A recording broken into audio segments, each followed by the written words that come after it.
Benny and the Treehouse. Benny had always wanted a place of his own, a secret hideout where he and his friends could dream, play, and escape into adventure.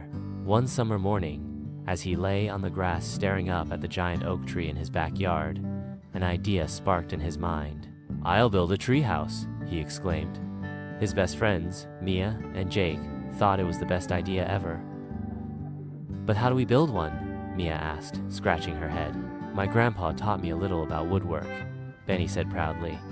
"We just need some boards, nails, and a whole lot of teamwork." The next day, Benny's dad helped them gather supplies: wooden planks, a hammer, nails, and even an old ladder. With excitement buzzing in the air, they got to work, hammer and nails, a plan in his head.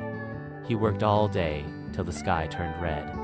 His friends came by to lend a hand, building the best hideout in the land. They measured, sawed, and nailed, making sure the floor was strong enough to hold them all. The walls went up, then a little roof to keep out the rain. Finally, they added a rope ladder to climb up and a wooden sign that read. They painted the walls in bright colors, adding stars and a giant lightning bolt for extra flair. That night, as the sun dipped behind the hills, the three friends sat in their new treehouse, looking at the sky through their open window. By day they played, by night they'd peek at twinkling stars and the moon's soft streak.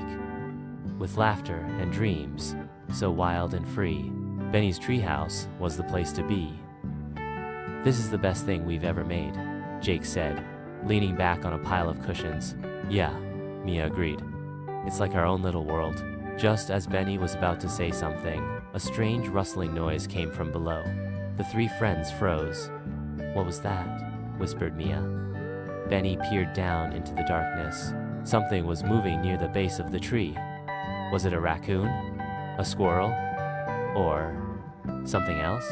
Benny, Mia, and Jake held their breath as the rustling sound grew louder. The bushes at the base of the tree shook, and then out popped a scruffy little dog with floppy ears and big, curious eyes. "A puppy?" Mia whispered in surprise. The dog wagged its tail and let out a small yip. Around its neck was a collar, but the tag was too worn to read. "Where did you come from, little guy?" Benny asked, climbing down to kneel beside the pup. The dog licked his hand, and then without warning darted toward the old wooden shed at the back of Benny's yard. "Should we follow him?" Jake asked. "Of course," Benny said.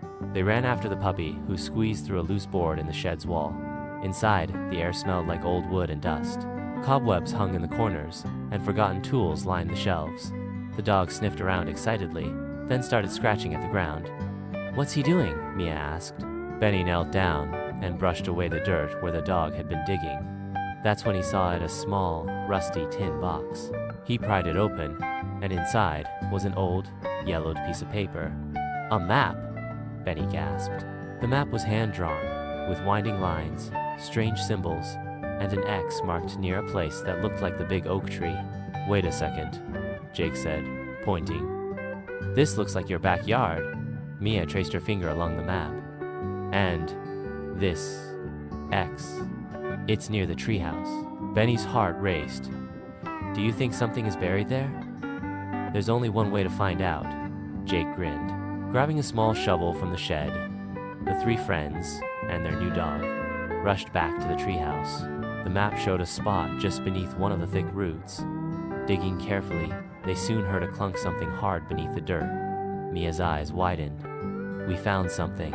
Benny and Jake dug faster, until they uncovered an old wooden box with a rusted lock. "What do you think is inside?" Jake asked, brushing off the dirt. Benny took a deep breath. "Let's find out." He reached for the lock, and just then, the puppy barked loudly, as if warning them about something. Benny hesitated for a moment, his fingers hovering over the rusted lock. The little dog barked again, its tail wagging nervously. "What if it's cursed?" Jake whispered. Mia rolled her eyes. "Or maybe it's just old, and we need to open it already." With a deep breath, Benny grabbed a nearby rock and gave the lock a firm tap. Crack!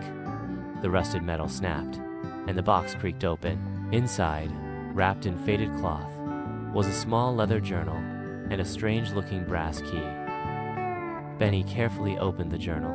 The handwriting inside was elegant yet shaky, like someone had written it a long time ago. To the finder of this box, this tree holds a secret of great value. The key you now possess will unlock the chest hidden in the old lighthouse at Cliff's Edge. Use it wisely. Signed, Captain Elias Reed. Whoa, Jake breathed. Did we just find a pirate's treasure map? Mia frowned. But we're nowhere near the ocean. Benny's eyes lit up. The old lighthouse? My grandpa told me it's been locked up for years. What if something is still inside? The friends exchanged excited glances. The very next morning, they rode their bikes to the abandoned lighthouse on Cliff's Edge. The towering structure stood silent and eerie against the sky, its doors covered in vines. Benny took a deep breath and slid the brass key into the rusty lock. Click. The door creaked open, revealing a dim, dusty room. With the little dog leading the way, they climbed the spiral staircase to the top. There, beneath an old wooden floorboard, they found a heavy iron chest, covered in dust and cobwebs. Benny and Jake pried it open, while Mia held the flashlight.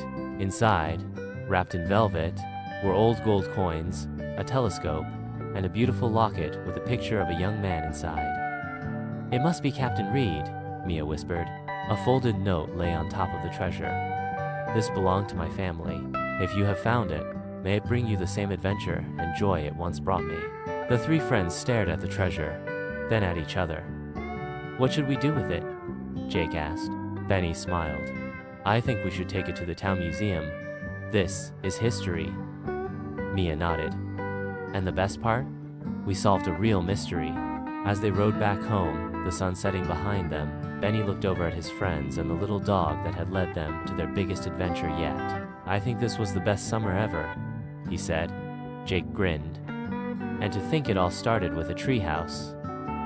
Mia laughed. Who knows? Maybe our next adventure is just waiting to be found. And as the stars twinkled above their beloved treehouse, Benny knew one thing for sure: this was only the beginning. The end.